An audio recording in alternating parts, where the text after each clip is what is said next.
Okay, number one is definitely the winter. Look, if you're moving to the Midwest, winters can get pretty cold, pretty long, pretty gray. You see behind me, it's kind of a gray day. I'm shooting this in January right now. It's cold, it's about 23 degrees out right now, and winters can be long. You know, the nice thing about living in a place like Cincinnati is you get 4 seasons, so you really get to enjoy spring, summer, and fall, but you also get winter. And winter can start early. It can start as soon as November, you know, with that colder weather, and move into December, January, February, March.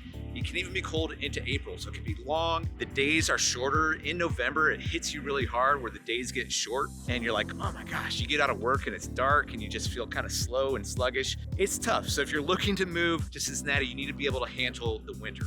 Now, in terms of snow, it's actually not as much as you might think. You know, we don't get a lot of that lake effect. So cities like Chicago, Detroit, Cleveland, Buffalo, you know, up into Pennsylvania, New York, they get a lot of snow. Here in Cincinnati, kind of as you go down Ohio, it's less from Cleveland, Columbus, down to Dayton and Cincinnati. We only get about 20, 23 inches of snow a year. The bulk of that snow is, you know, December, January, and February, but it's mid-January. It's January 18th when I'm recording this, and we haven't had a snow that's covered the ground all year. We've had some flurries and that's it. And honestly, we probably get snow that's more than 3 inches 2 to 3 times a year. So it's not a ton of snow. You're gonna get some. You know, there's a decent chance you'll have one of those Bing Crosby white Christmases, which is always fun. And it makes the holidays a little bit more festive. There's a lot of different, you know, Festival of Lights and Christmas light shows around. So enjoying the holidays is really fun around here in the winter. But once you get past Christmas and New Year's and it's still gray and it's still cold, and that can go into February, into March,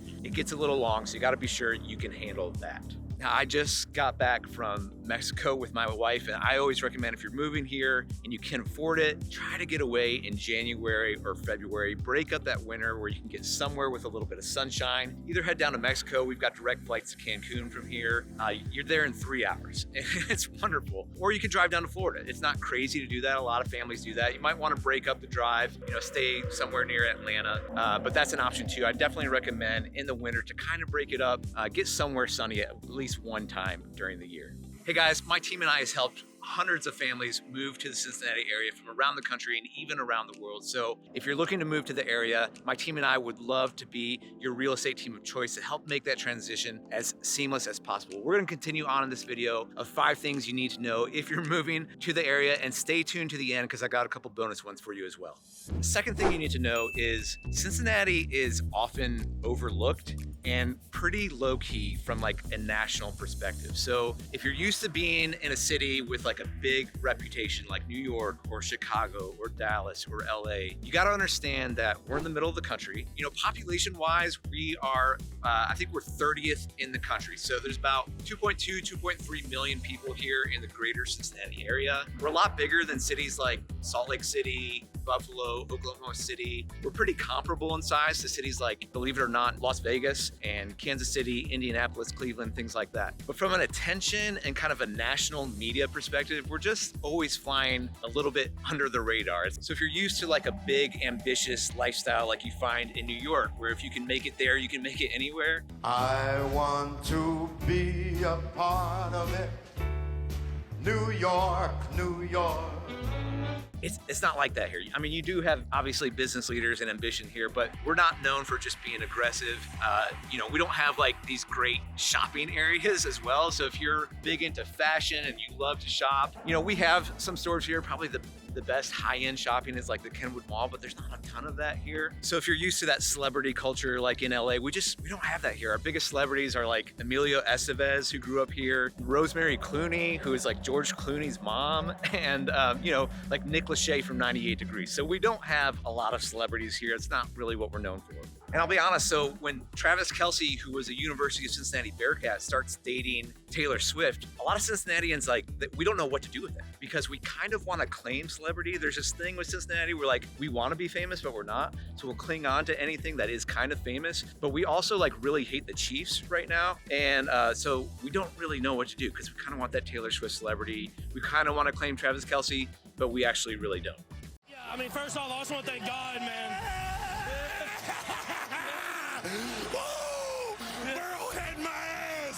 So you just kind of need to know that. Like, if you move here, you're going to fly under the radar. I do think there's kind of a chip on the shoulder of a lot of Cincinnatians because we want to be known for things. Like, we want more attention. And, you know, for years, we've gotten snubbed in national media and sports. Like, we were known as the Cincinnati Bungles, and we hadn't won a playoff game in 30 years. Marvin Lewis does not deserve to be a head coach for the Cincinnati Bengals. 15 seasons, this man has been the head coach, not one playoff victory.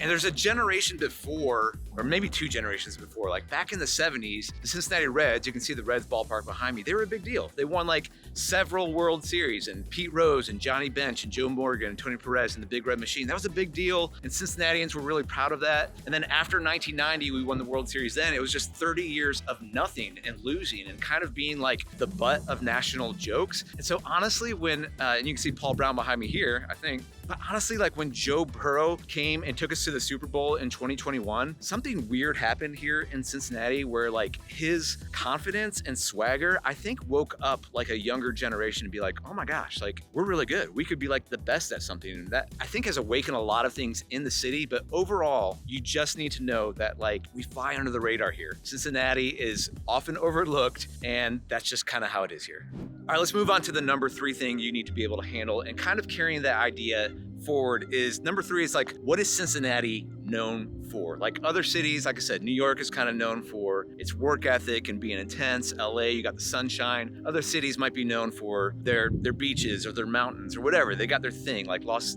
Vegas is entertainment and gambling. Cincinnati, like if you ask someone like, what is Cincinnati known for? They'll kind of be like, I don't know. And the answer you're probably gonna get is like, they do weird things with chili and they have sports teams. And that's honestly probably about what you're gonna figure out. And so I'll just hit briefly on that. Yes, we do put chili on our spaghetti and hot dogs and french fries and basically anything else. And when you move here, you're gonna be like, that's disgusting. I don't wanna try that. That sounds terrible. Why do you do that? And you're gonna be right at first, but eventually if you live here long enough, it's gonna sink its hooks into you and you're gonna be like a Skyline chili junkie like everyone else here. You're gonna like it. And it's something we do, it's something we're known for. If you wanna watch, I've got a whole video on the process of going from like, I hate that idea to I'm fully addicted to Skyline chili. You can watch that video right here. But the other thing we're known for is really kind of being a sports town and having a sports culture. So if that's not something you're really interested in, you need to kind of know about that before you move here. So right behind me, you can see, you know, there's the Red Stadium, there is the Bengal Stadium. They're right there in an area called the Banks, which is right on the Ohio River. And then on the west side of downtown Cincinnati, you have FC Cincinnati, which is our professional soccer team. They had a ton of successes last year. And you need to know that even though Cincinnati sports teams has been kind of like the butt of jokes for many years, it's a big deal to people around here. And because the stadiums are right downtown, when there are games, there's a lot of people that go downtown. So you might need to plan for that in terms of traffic, if you're moving somewhere, if you're trying to do something down in the city when there are game days. Now, beyond the professional sports teams, we also have University of Cincinnati. We have Xavier University on the Cincinnati side that have, you know, traditionally pretty good basketball teams. On the Kentucky side, if you live in Northern Kentucky, you're going to run into some diehard University of Kentucky fans and University of Louisville fans.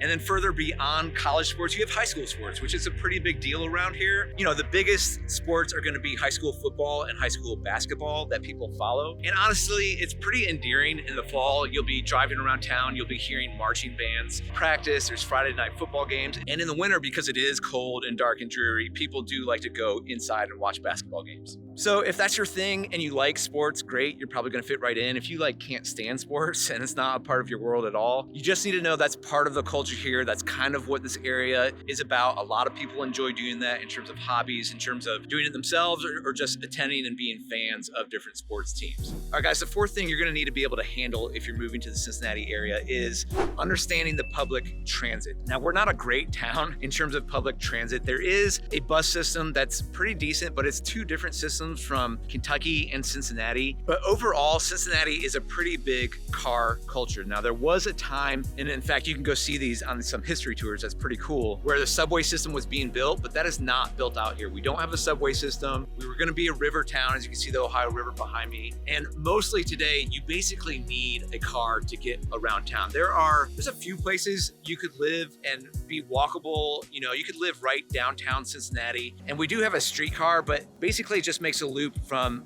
northern downtown in OTR over the Rhine to southern downtown right behind me at the Banks. And so you could live here without a car if you were downtown, or maybe like there's a few other walkable areas like maybe Oakley or Hyde Park. But overall, you're gonna want a car if you live in this area. So if you're used to living in a place where you don't need a car, where everything's walkable and you can get around with public transit and you can Uber to where you need to, this is not the city for that. You could do that, but it's gonna get a little bit annoying over time because a lot of the things you're gonna wanna go to might be out in the suburbs like Mason or down in Union, Kentucky or something like that. So just know if you're living here, especially if you're living in the suburbs, so depending on your family here, most people have 1, 2, or even 3 cars, depending on how many drivers you have in your family. You just need to know that going in. All right, so most of you know how daylight savings time works. In November, we roll back our hours. In April, we move it forward an hour. But what's a little bit unique about here in Cincinnati is we're in the Eastern time zone, but we're on the pretty far Western edge. So we get more extremes in terms of sunrise and sunset. And going back to what I said about the winter months, days get really, really short. And so you don't have a lot of daylight. Now, the whole idea is to get more, but days get really short in the winter. It can be dark when you get out of work 5:30, 6 p.m. And it's just like cuts into your day a lot. Now, on the opposite side of that is the summers can be very long. You can have daylight 8, 8:30, 9, even 9:30 at night. The days get very, very long in July and August. And that can be a great thing. You can do tons of outdoor activities in the summer, and that's how people kind of work their schedules. We really enjoy summer. We can have a lot of fun. I mean, you can get off work and go play 18 holes of golf and still have that daylight. It's kind of great. But on the flip side, if you've got young kids in particular, trying to get them to sleep anytime before like 9 or 10 o'clock in the summer is really hard because there's still daylight out there. They're not ready to go to bed. So if you're used to putting your kids down earlier at like, 7, 7:30 or 8 o'clock, good luck in the summertime. You're gonna have to get some of those darkening curtains. And so you just need to know that the days can be really long in the summer. It can be a lot of fun, but it can be, if you're trying to get your kids down and get to sleep so you can get to work, it can be a little bit tough. All right, guys, there's the 5 things you need to be able to handle. I did mention a couple other bonus ones. So real quick, let me shoot those out. If you love seafood, you see this river out here, it's brown, it's not the ocean. We're in the middle of the country. You can find some seafood restaurants here, but if you're used to living on the coast and eating a large amount of seafood in your diet, it can be a little tricky. Obviously, it can be shipped in, but in terms of fresh seafood, that can be a little tough. On the flip side of that, we've got an amazing culinary scene here in downtown over the Rhine and in Northern Kentucky. Plenty of really, really awesome restaurants. Fresh seafood, can be hard to find. All right, and a final quick one I'll tell you that you need to know is the allergy season. So this Ohio River Valley, come springtime and even all the way through summer and fall, there can be a ton of pollen. There can be tree pollen and grass pollen and flower pollen. And it just the air can kind of sit here in the valley. So I never had allergies as a kid, but once I hit like my mid-20s, I had to start taking like a seasonal over-the-counter allergy medicine because I get that itchy nose and watery eyes. So that can be an issue. It gets a lot of people here, just know that going in. Whew, okay, had to move inside the van. Guys, if you made it this far in the video, thank you so much. If you haven't subscribed to the channel, please do so. If you are looking to move to the Cincinnati area, please reach out, info@teamstanyo.com. My team and I would love to be your real estate resource of choice. Thank you so much for watching. We'll see you next time.